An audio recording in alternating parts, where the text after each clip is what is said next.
We have two running backs here to discuss. Two running backs we're scared that we might be wrong about. And as producer Colin pointed out in the break, I don't think we've talked about these two players one single time this month. So let's have a conversation here about these next two guys. I'll throw it to you for your pick, but also note, Boone, that I mentioned I wrote the article. Guys, I'm scared I'm wrong about.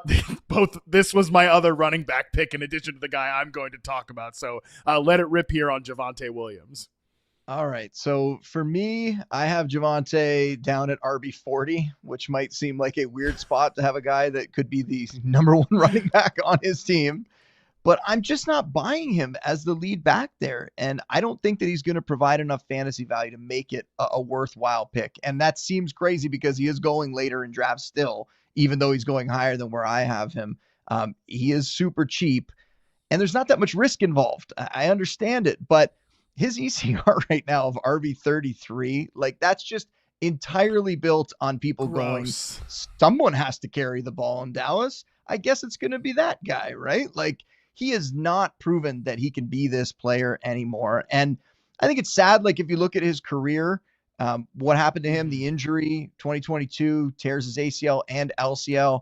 I just don't think he's been the same player since that happened. But even before that injury, you can go back to his college days. He wasn't like a workhorse back anywhere. Like he was the guy that was always splitting with someone else. It was Michael Carter back in their days together in college. In Denver, he was never really given the run to be like that true lead back workhorse type guy. So in this situation in Dallas, where I think the projection for him potentially doing well is assuming that who else is going to get the work? He's going to get all the work here. I don't know that's going to be the case. And if they do that, I don't even know that he can hold up to that kind of workload. Like if you look at his career, right, prior to the injury, a little over 4 yards per carry. I'm not a big yards per carry guy, but I do think it's notable because the injury is like a stark difference here. Before the injury, a little over 4 yards. After the injury, 3.6, 3.7. Those are journeyman numbers. And that's what I think he is. I think he's a player that when he came to the league, cool name, exciting prospect. People thought he was going to become something more, and it never materialized. And then he ends up with this injury, and now he's not the same guy. And, we've seen this happen to other players too. It's unfortunate. I don't know how the Cowboys saw something that made them go, yeah, that's going to be our number one running back this year. I think that's a big time mistake. It's a very strange play. The running backs in Dallas also have the 8th hardest fantasy schedule this year. So now we're taking a guy that I don't believe in. We're putting him up against one of the harder schedules. It just does not make sense to me. And the last thing I will say here, stat-wise, during his 4-year career in the NFL, and I know he was hurt there, so he missed time one of those years, he's only topped 75 rushing yards 7 times. That shows me there is not a big ceiling with this guy. And at some point, I think Jaden Blue's going to come back and factor into this backfield. Maybe they'll find someone else via trade or they'll sign somebody. But I just don't think that Javonte Williams is the answer here, regardless of how cheap you can get him in drafts.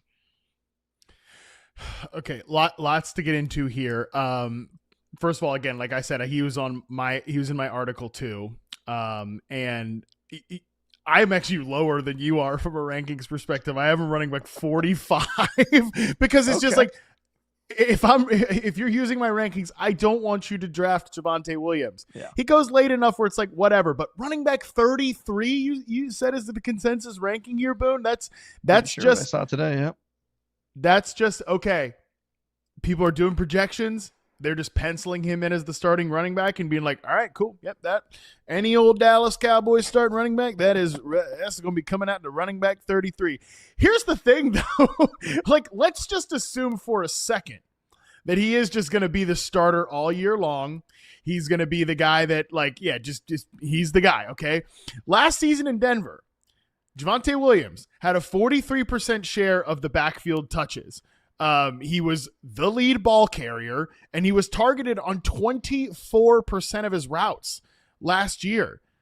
24.6% of his routes. Like, he already got a lot of opportunity in what was a pretty good offense behind a really good offensive line. How did that go, folks? Was he running back 33? Like, was he worth taking? I don't know. He actually might have been running back 33. I really actually don't know off the top of my head, like what his fantasy production was. But it wasn't like, oh, I'm so glad I took him. I'm so glad. Yeah, he was actually running back 31. So maybe maybe I just actually argued against myself. If the feed just goes out at some point, everyone knows that producer Colin is a Cowboys fan, and it's going to be producer Colin just like totally pulling the plug on this episode now that we're saying negative things about his Cowboys. But when you get to that point in drafts, would you not rather have the Zach Charbonnets and the Braylon Allens and the Trey Bensons and even like the Bashal Tutons and those guys who I think could have an opportunity to put up good stats if they get into that kind of role, versus a guy that, yeah, he's going to be like a RB3 for you, and you're not going to be excited to start him any week, and he's just going to be more of like a roster clogger than he is a guy who's going to help you win weeks and potentially win your title. Yeah, he was running back 41 in points per game, okay, which is obviously that's the smart thing to do. It's not total points, it's points per game. As we all know, running by 41 in points per game. So again, like somewhere where we actually have him ranked, Boone, that's probably what he would be if he's just a lead ball carrier. Wouldn't you rather have Jaden Blue? Like you're saying all those names. Wouldn't you just rather? I know Jaden Blue obviously is dealing with the injury right now, but wouldn't you just rather take the shot on Jaden Blue? When is the last time that it's worked out where you just walk into a season, it's like, well, somebody's got to get the touches, as you said at the top here. Somebody's got to get the touches. Somebody's got to be the lead ball carrier. When has that guy ever worked out? Those are usually the number one players that get rug pulled. And I get it. He's going late enough where he's not in the old running back dead zone where it's like in past years, he probably would have gotten launched up to the 5th or 6th round or something. And he's not going there. He's going way later. So it's really not going to kill you. But the reason that I said that I'm just worried I'm going to be wrong is that, like, yeah, I'm not going to take him anywhere. I've ranked him way low. And what if he is the Dallas Cowboys starting running back? Then we definitely missed out on some potential value there. But it's just that it just is. He's not a very impressive player, not a very impressive resume. I guess it could work out because of the situation, but we also haven't even considered, Boone, that what if they make a midseason trade? What if they're I've said they could be the Breece Hall team. What if they're the Travis Etienne team or the Tank Bigsby team if they're trying to move on from one of those running backs? Whenever you come into it and say, hey, who else is going to get the ball? There can always be somebody else in addition to the guys like Jaden Blue who are currently on the Cowboys roster right now. Well, I'll throw out another name, and this will segue into the guy that you want to talk about here, but it doesn't even have to be one of the top guys. What if they're a Devin Singletary team? Like Devin Singletary, I think I would much rather see as the starting back there. I think you brought that up a long time ago about the idea of, like, what if the Giants ever let go of Singletary? Could he end up in Dallas and be the guy? I certainly think if he was in Dallas, he would be the one starting over Javonte. So sorry, producer Colin, who I'm sure is crying right now as we say all these things, but yeah, do not really want to invest in that Cowboys backfield. Jaden Blue, maybe, but overall, I think I'm just going to stay away from it, and I'm going to spend all those later picks on those guys that I mentioned earlier who I'm much more excited about. Before I get to my name here, I'll tell just one quick story from the Fantasy Football Expo because this is really funny and it makes me look bad, which I'm always down to make myself look bad. When JJ Zacharyson took Javonte Williams in the Kings Classic draft, I was like, "Wow, bro! I literally said, have some self-respect, Javonte Williams." Because I'm JJ and I are friends, I'm just trying to troll him, whatever. And because sometimes you do this, then you start like doubling down and like making the take more. And I was like, that guy's not even going to make the week 1 roster. Like he's going to get cut. Miles Sanders is going to be better than him. Just like saying that. And then like later after that, I took Brian Robinson, who actually did get forced out by his team. So, and I like made it a bit on Twitter where I said something about Javonte Williams and JJ, and apparently people in his Discord were like, "Oh my God, like, do you like Javonte? Is he your guy?" Because I was like, "Oh, there's your guy, Javonte." So I was such a jerk about it that I 100% deserved to have the true rug pull, which was Brian Robinson Jr. with the Commanders. Fantasy karma right there at its best, yeah. Yeah, it absolutely was. And like I said, I deserved it. In fairness to myself, I believe when I took Brian Robinson, I said, whatever, Brian Robinson Jr., go ahead. We'll go ahead and take him here. And whatever is very much the way that I feel about this next player, which is Cam Skattebo, another guy that, like, as producer Colin said, we have not talked about this guy all August. And you know what? I think for good reason here, because has there been any pop on Cam Skattebo other than he's been dealing with an injury? Tyron Trace is a guy that when we opened up in draft season, Boone, I wasn't really trying to take him either. And I kind of had the classic hedge ranking, these two guys in the same tier, and like, hey, we'll just see what happens. Well, we've seen what's happened.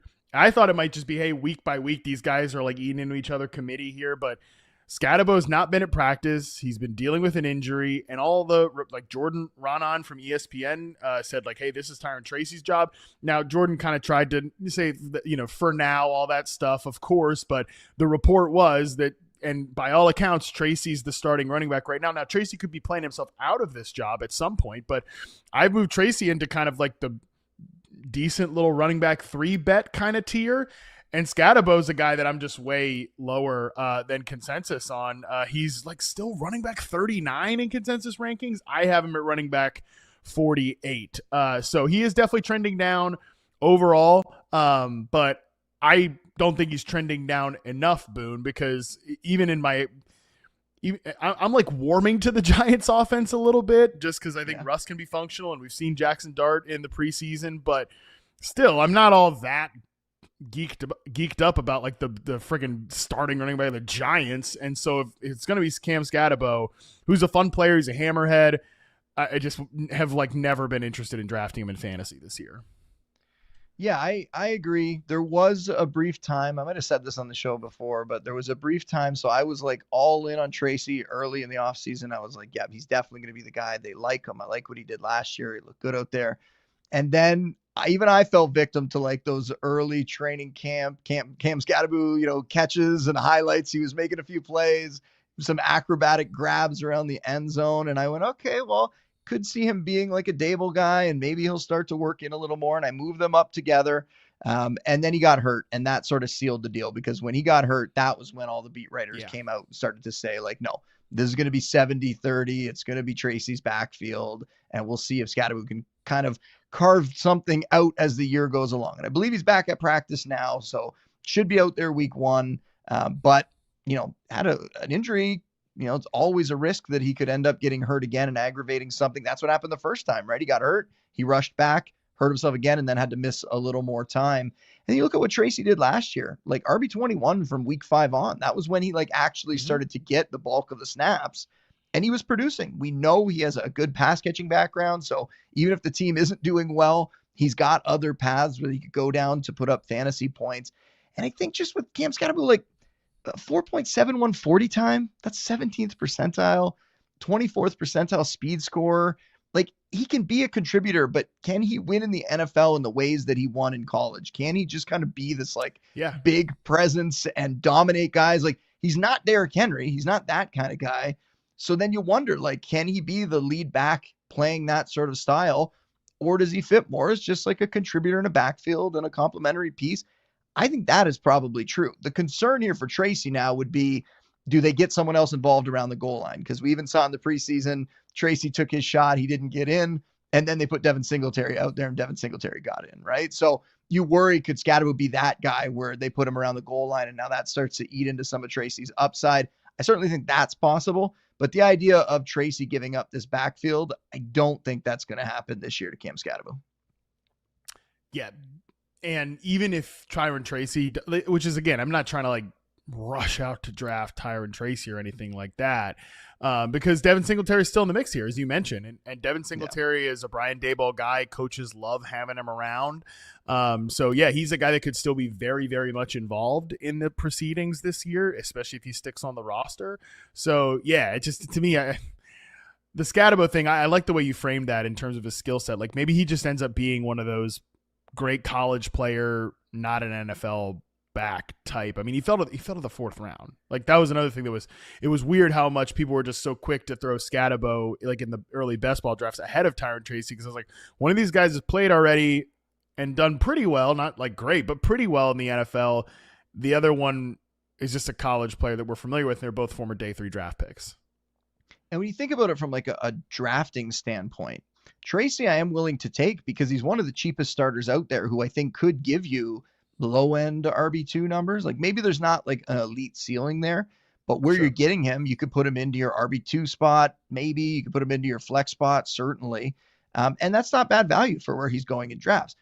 For Skattebo, like where he goes, it goes back to the conversation we had about Javonte Williams. Like, do I want him or do I want Zach Charbonnet and Trey Benson and all these other guys, like even Ray Davis and some of these other backups that are in better offenses? And if their starter goes down, which is what I think would need to happen in New York in order for Skattebo to get in there, if the starter goes down, I would rather have Ray Davis and some of these other players, Brian Robinson Jr. with the 49ers. Like I would rather have these guys than have Cam Skattebo. So yeah, I'm with you. He's not somebody that I'm getting very much of. But I will say, I guess the spot that I kind of disagree with is I don't mind drafting Tracy. I'm willing to take him where he's going because I feel like there is a good shot that he's going to give me production there and that he's not going to be like a league winning pick, but he's going to be somebody that I can grab and throw in my lineup and might eat some innings up for me early in the season before one of those other guys I mentioned actually comes on and steps up and becomes a real fantasy impact player.